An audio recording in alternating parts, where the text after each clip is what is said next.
हाय there. ये MGT 502 organisational behaviour के short lecture series का 7th लेक्चर है।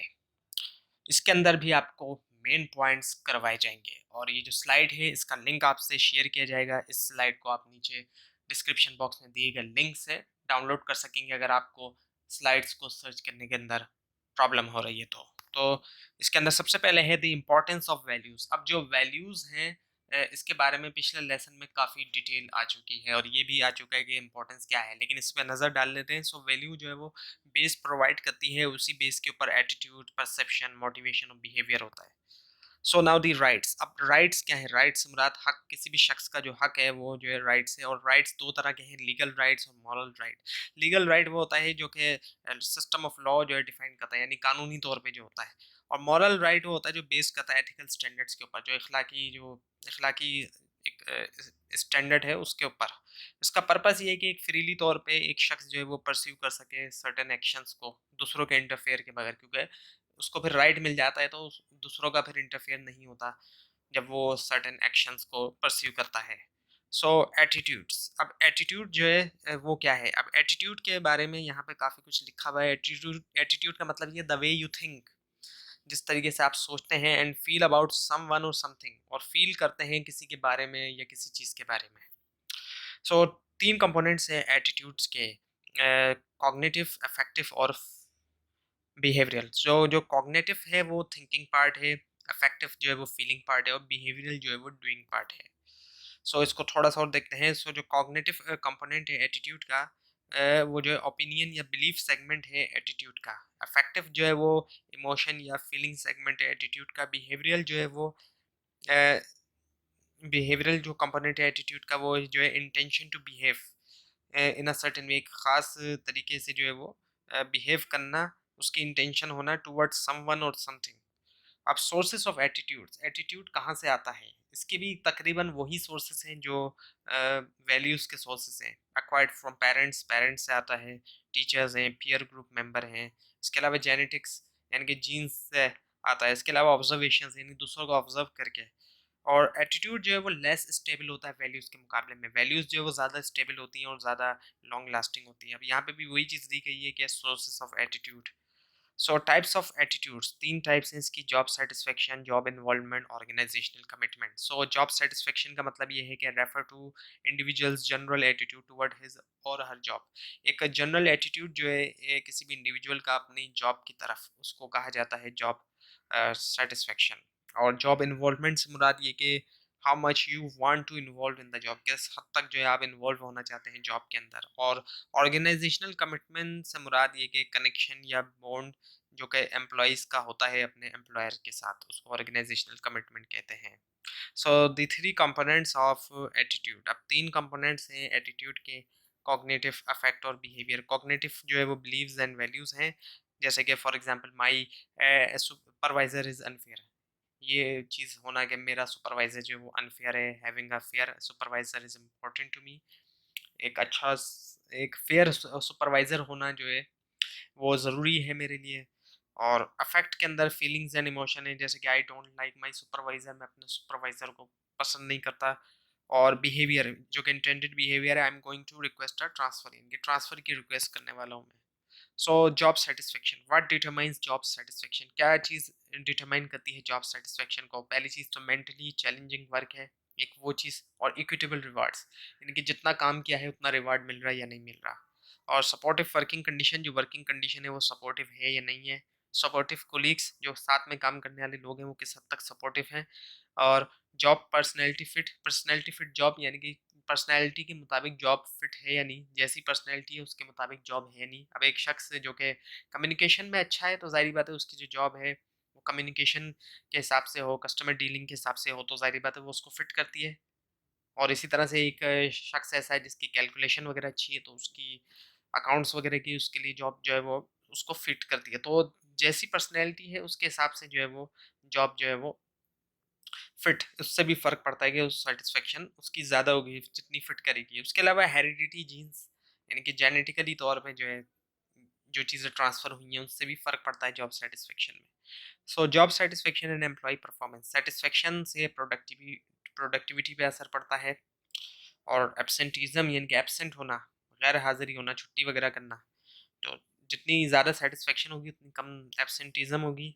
And job satisfaction and turnover, turnover से मुराद ये कि जॉब को छोड़ के जाना। जब एम्प्लॉई ज़्यादा सेटिस्फाई होगा तो ज़ाहिर बात है वो जॉब को छोड़ के नहीं जाएगा।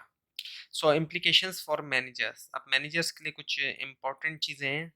सो values strongly influence a person's attitude, values जो है वो स्ट्रांगली तौर पे इन्फ्लुएंस करनी है किसी भी पर्सन के, किसी भी शख्स के एटीट्यूड को। एक एम्प्लॉय की परफॉर्मेंस और सेटिस्फेक्शन ज़्यादा होगी अगर उसकी वैल्यूज़ जो है वो फिट करती हैं ऑर्गेनाइजेशन के मुताबिक। अगर नहीं फिट करती तो ज़ाहिर बात है उसकी परफॉर्मेंस और सेटिस्फेक्शन कम होगी।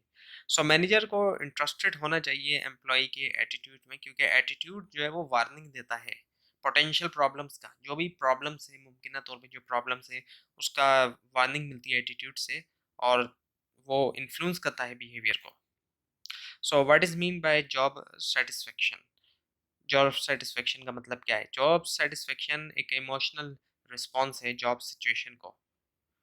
And job satisfaction determine how well outcome meet और एक्सीड एक्सपेक्टेशन, यानी कि जॉब सेटिस्फेक्शन ही डिटरमाइन करता है कि किस हद तक जो है वो आउटकम जो है वो मीट किए हैं एक्सपेक्टेशन को, या एक्सपेक्टेशन को एक्सीड कर दिया है।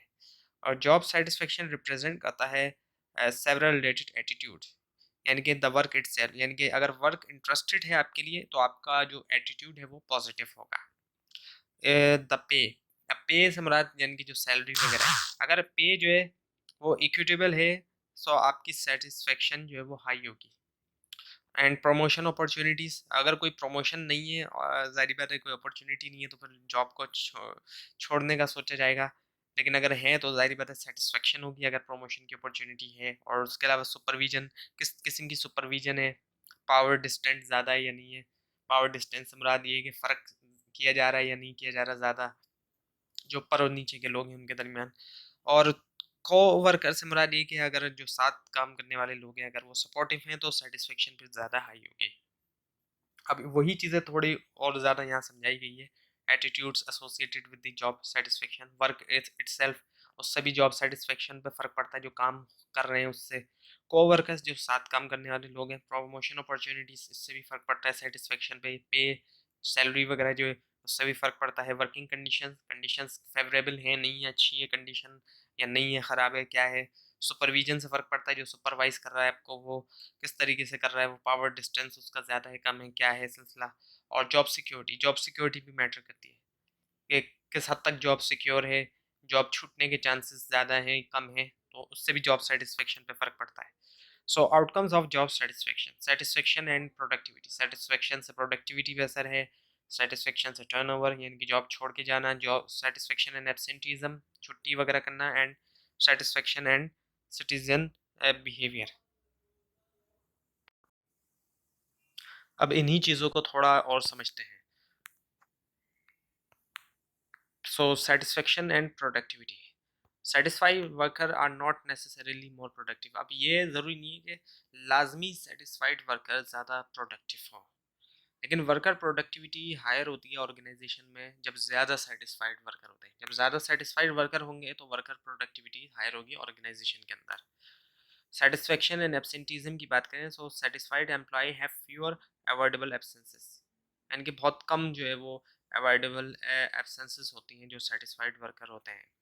And satisfaction and turnover, satisfied employed are less likely to quit, यानी कि बहुत कम ही ऐसा होता है कि सेटिस्फाइड वर्कर काम छोड़ना चाहेगा, जॉब छोड़ना चाहेगा।